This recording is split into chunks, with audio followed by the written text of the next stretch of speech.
ब्राह्मण भला न वैश्या इनमें भला न कोई, और कोई कोई वैश्या तो भली ब्राह्मण भला न। जिसको पार्टी बढ़ानी सो पार्टी बढ़ाए, जो अपनी विधानसभा की तैयारी करनी वो करो, लोकसभा करनी वो करो, जो करना करो यार। ब्राह्मण को गाली देके आपको क्या हासिल होगा? वो राजकुमार भाटी हैं, राजकुमार यादव नहीं है। बीजेपी को उतना ही नुकसान होगा, क्योंकि अगर एक वर्ग एक जाति खड़ी होगी तो उसके पक्ष विपक्ष वाली भी दूसरी जाति खड़ी हो जाएगी।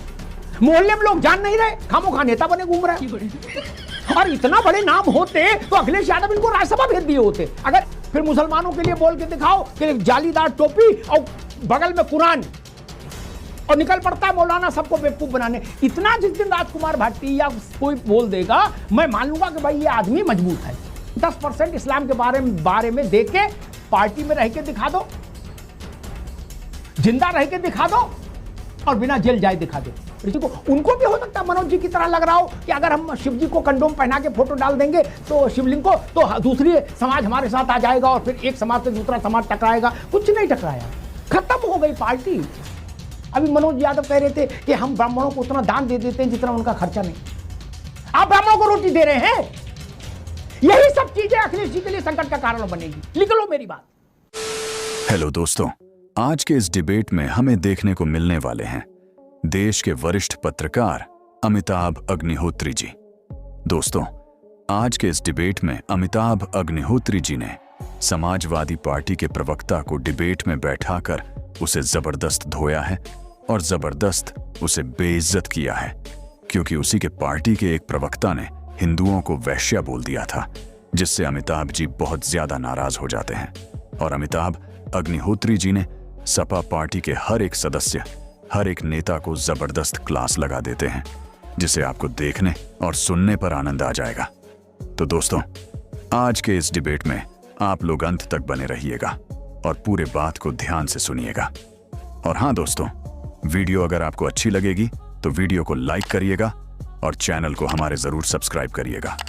चलिए आज के इस धमाकेदार डिबेट को स्टार्ट करके देखते हैं। चलो भाई, देखो अब मैं क्या करता हूँ। मैं एक बात नहीं समझ पा रहा, भाई ब्राह्मणों ने कौन सी भैंस खोल ली है कि लाठी लेके उसके खिलाफ खड़े हो? यार अपना अपना काम करो। नहीं, जिसको पार्टी बढ़ानी सो पार्टी बढ़ाए, जो अपनी विधानसभा की तैयारी करनी वो करो, लोकसभा करनी वो करो, जो करना करो यार। ब्राह्मण को गाली देके आपको क्या हासिल होगा? मेरे जैसे छोटी बुद्धि के आदमी, बाकी तो आप लोग विद्वान लोग हो, राजनीति करते हो, मैं तो एक ही बात जानता हूं, 2 वोट कम हो चाहे 2 लाख कम हो, वोट कम जरूर होगा। मैंने बिहार का जिक्र किया। बिहार के चुनाव में ऐसे 2 वाचाल प्रवक्ता थे एक पार्टी के, उन्होंने अपनी पार्टी को रसातल में पहुंचा दिया। अब बाद में प्रवक्ता तक का तो कुछ नहीं बिगड़ा, वो पहले भी में कुछ नहीं थे, अभी भी कुछ नहीं मान लो, लेकिन उन्होंने पार्टी की लंका लगा दी। ऐसा अधिसंख्यक लोग मानते हैं कि तेजस्वी की पार्टी के इतने बड़े डिबेकल, इतने बड़े पराभव के पीछे उनके प्रवक्ताओं का वाचाल स्वरूप था। समाजवादी पार्टी में एक लंबे अरसे से ये जो हैं सज्जन, इनका नाम उस श्रृंखला में दौड़ रहा है तेजी से। मतलब वो मेरे ख्याल से साप्ताहिक आधार पर एक न एक कोई बवाल क्रिएट कर देते हैं। और ये बवाल इसलिए भी कह रहा हूं कि अगर आप ये कहते हो, या तो हम मान लें कि आप भाई चंदगी राम हैं, शेर हिंदुस्तान हैं, तब तो हम झेल जाए। अगर आप ये कह सकते हो कि चंदन और वो त्रिपुंड लगा के बगल में पुराण पोथी पत्र बाज के, तो फिर आप ये भी अगर बोलने की हिम्मत रखो कि बगल में कुरान लगा के और जालीदार टोपी पहन के जो निकलता है मौलाना वो धूर्त है, तो मैं इनके साथ खड़ा हो जाऊंगा, भाई ये आदमी शेर है। सो तो ये बोल नहीं सकते, बोलने के बाद सपा में भी नहीं रह सकते, जेल भी जाएंगे और मुसलमान इनके खिलाफ फतवा भी जारी कर देंगे कि इनको सर तन से जुदा करो। तीनों काम इकट्ठे हो जाएंगे। तो ऐसा उल्लू अल्ल बल्ल क्यों बोलते हैं? मतलब इससे तो कोई पार्टी को लाभ तो हो नहीं सकता। मैं राजकुमार को सुन रहा था, एक जगह वो कह रहे थे कि जिन्ना था आदमी सेकुलर। ऐसा ज्ञान कहां से लाते हैं और क्यों देते? मान लो ज्ञान कहीं से भी लाओ आप, लेकिन सार्वजनिक मंचों पर बोलने की बीमारी क्यों? जी अमिताभ जी, अभी आपके चैनल पे एक बाइट चलाई थी आपने, और वो कांग्रेस के प्रदेश अध्यक्ष अजय राय जी थे। उन्होंने जिस तरीके से हमारे नेता का नाम लिया, उसका मैं घोर विरोध करता हूं आपके चैनल के माध्यम से। उनकी इतनी हैसियत नहीं, बिल्कुल खुले शब्दों में कह रहा हूं, उनकी इतनी हैसियत नहीं कि वो हमारे नेता आदरणीय अखिलेश यादव कहें।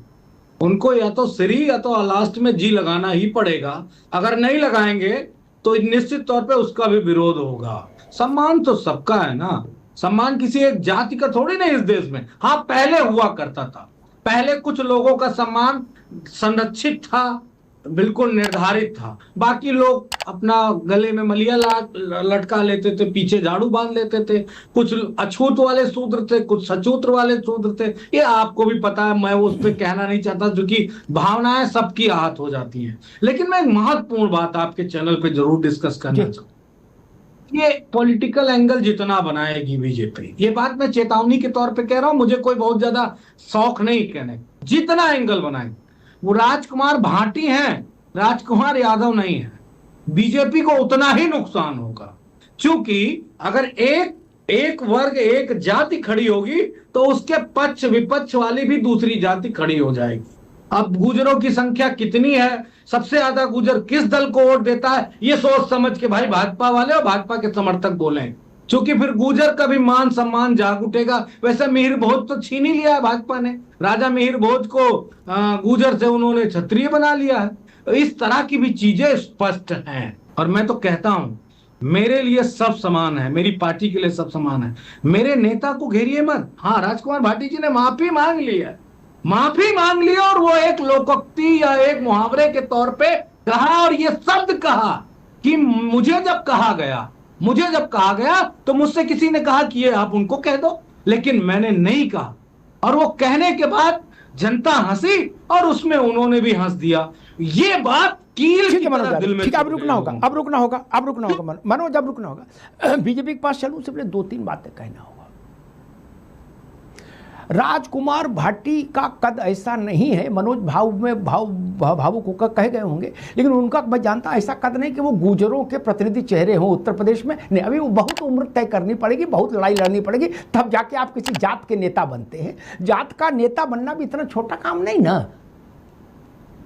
मुलायम सिंह यादव यादवों के नेता कैसे हुए थे हम बताएं, कितना संघर्ष किया था। ऐसा थोड़ा नहीं यादव में पैदा हो गए तो यादवों के नेता हो गए, नहीं ना। 1 लाख लोग यादव हैं उत्तर प्रदेश में, लेकिन यादव तो मुलायम सिंह के साथ क्यों रहा? गुजर हो जाने भर से राजकुमार गुजरों के नेता हो जाएंगे। मनोज यादव जी कह रहे हैं कि सारे गुजर उनके साथ लामबंद हो जाएंगे, वो कहेंगे राजकुमार भाटी के सम्मान में गुजर है मैदान में। ऐसा कहीं से कहीं तक नहीं हो रहा, ये कहते दिमाग से निकाल दो। मायावती, मुलायम सिंह, कल्याण सिंह होना इतना सरल है क्या यार, कि जात के नेता बोले सारी जात इनके पीछे है। मोहल्ले में लोग जान नहीं रहे, खामोखा नेता बने घूम रहे। और इतना बड़े नाम होते तो अखिलेश यादव इनको राज्यसभा भेज दिए होते। अगर नहीं, अभी नहीं, अगर ये गुजरों के नेता होते प्रदेश भर में, जैसा मनोज जी कह रहे, तो अखिलेश यादव उतनी राजनीति जानते हैं, वो इनको भेज देते राज्यसभा, कि कम से कम 50-60 सीटों का आदमी तो है, गुजरों का सबसे बड़ा नेता है। नहीं भाई, इनकी अपनी टिकट की लाले पड़े। ये बड़ी अच्छी बात कही आप। अगर इतना ही साहस है तो मैं तो कहता हूं, पर सबको लतियाओ। हम मान लें कि भाई हमें लतियाने की बीमारी है, तो सबको लतियाओ। फिर मुसलमानों के लिए बोल के दिखाओ कि जालीदार टोपी और बगल में कुरान, और निकल पड़ता है मौलाना सबको बेवकूफ बनाने। इतना जिस दिन राजकुमार भाटी या कोई बोल देगा, मैं मान लूंगा कि भाई ये आदमी मजबूत है। क्या बाकी कहानी कविता ना सुनाओ। और मैंने बिहार का उदाहरण दिया, ऐसे ही तर्क बिहार में दिए जाते थे, इसी तीखेपन के साथ दिए जाते थे। सारे तर्क ध्वस्तीभूत हो गए, लालू यादव की नाक कट गई। 25 सीट उनके जीवन काल में कभी नहीं आई। जब लालू जी ने स्टार्ट किया था तब भी 25 सीट नहीं आई थी। क्या अब वो प्रवक्ता तो गायब हो गए जो ज्ञानी थे। अब तेजस्वी यादव भुगते, 0 शुरू करे पार्टी। प्रवक्ता तो उस वक्त आए, हाथ नचा के अपना रेला मेला करके चले गए। थोड़ा बहुत ट्वीट वायरल हो गए, वीडियो वायरल हो गए, तो उनको लगा हम भी बड़े आदमी हैं, हम यादवों के नेता हैं। ऐसा नहीं हुआ, बिहार ने हमको बताया ना, ऐसा नहीं हुआ। 25 सीटें बता रही हैं कि प्रवक्ताओं ने पार्टी का बेड़ा गर्क कर दिया। बात तो सही है। एक बड़ा कद का राजनीतिक परिवार जिसके परिवार की तुलना हम अखिलेश जी के परिवार से कर सकते हैं।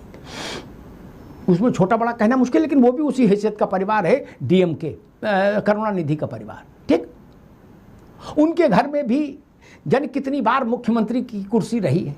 अभी स्टालिन थे ही मुख्यमंत्री महीना भर पहले तक, उन्हें भी ऐसी बीमारी लग गई थी। ये तो चलो छोटा आदमी है राजकुमार भाटी, लेकिन करुणानिधि और स्टालिन तो बड़े लोग थे।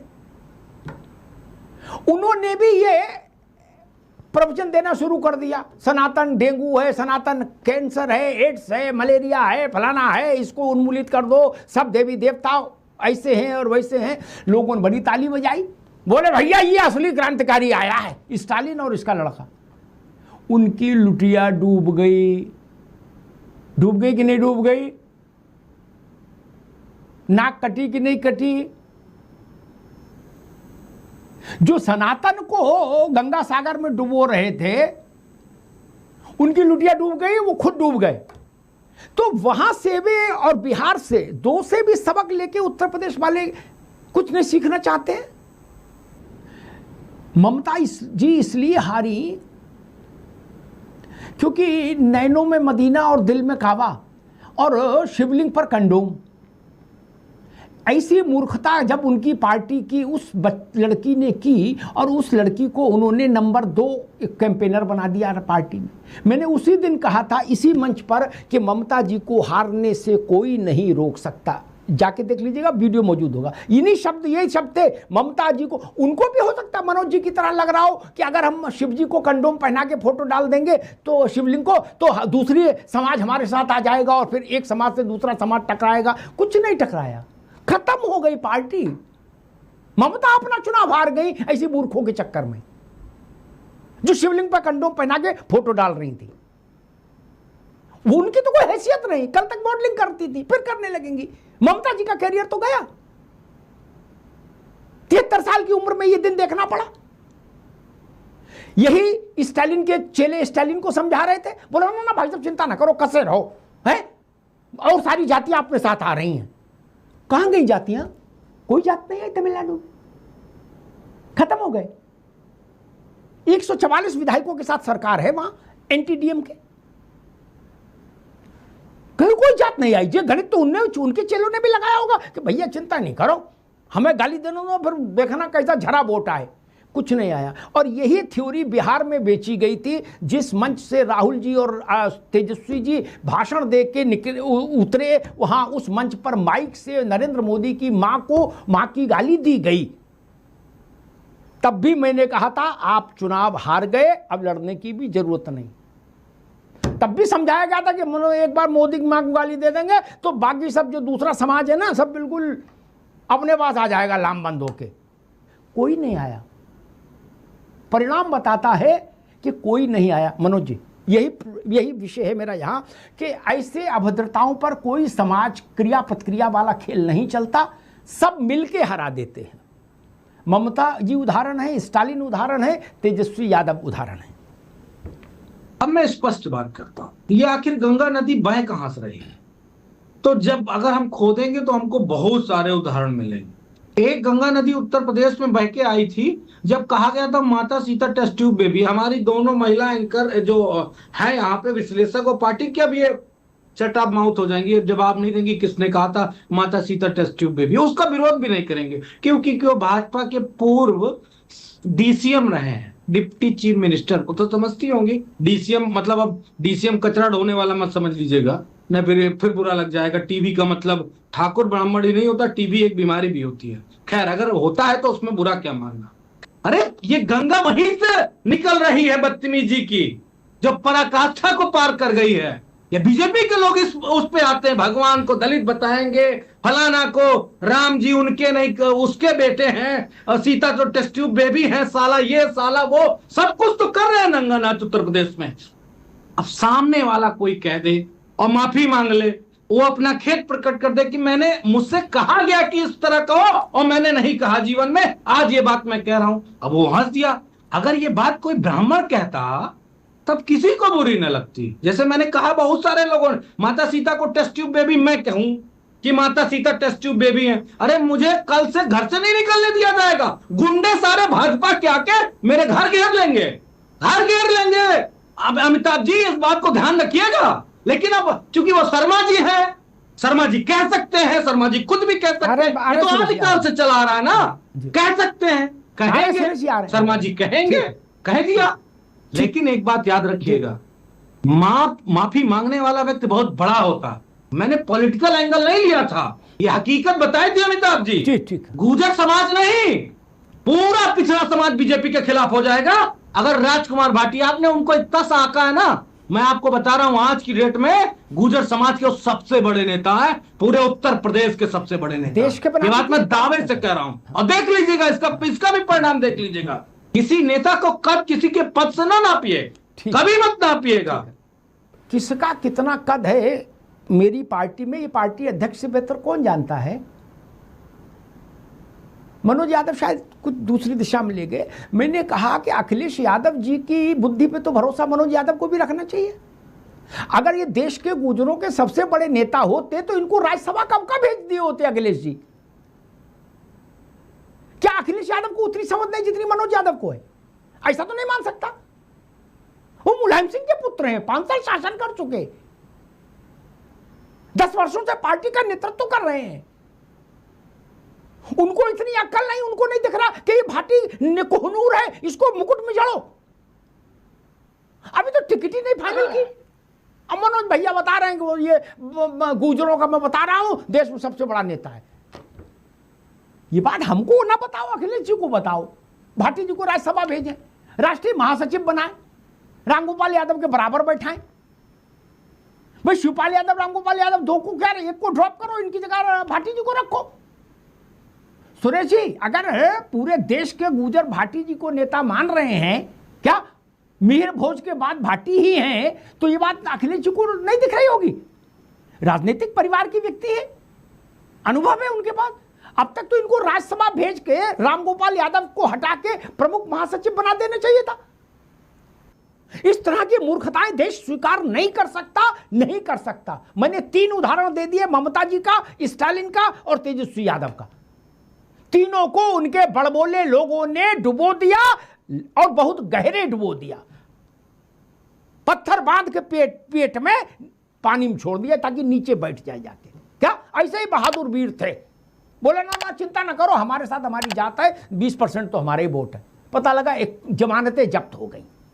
और मैं तो एक ही बात कहता हूं, जिन में ताकत है, जिन में, और देसी भाषा में जिन में चुल्ल है, ऐसी बात बोलने की। क्या वोकल कॉर्ड में जिनके समस्या है, ऐसा ज्ञान 100% हिंदुओं के बारे में आप देते आ रहे हैं लंबे समय से। मैं निवेदन करूंगा 10%, 90 नहीं, 10, सिर्फ 10% इस्लाम के बारे में दे के पार्टी में रह के दिखा दो,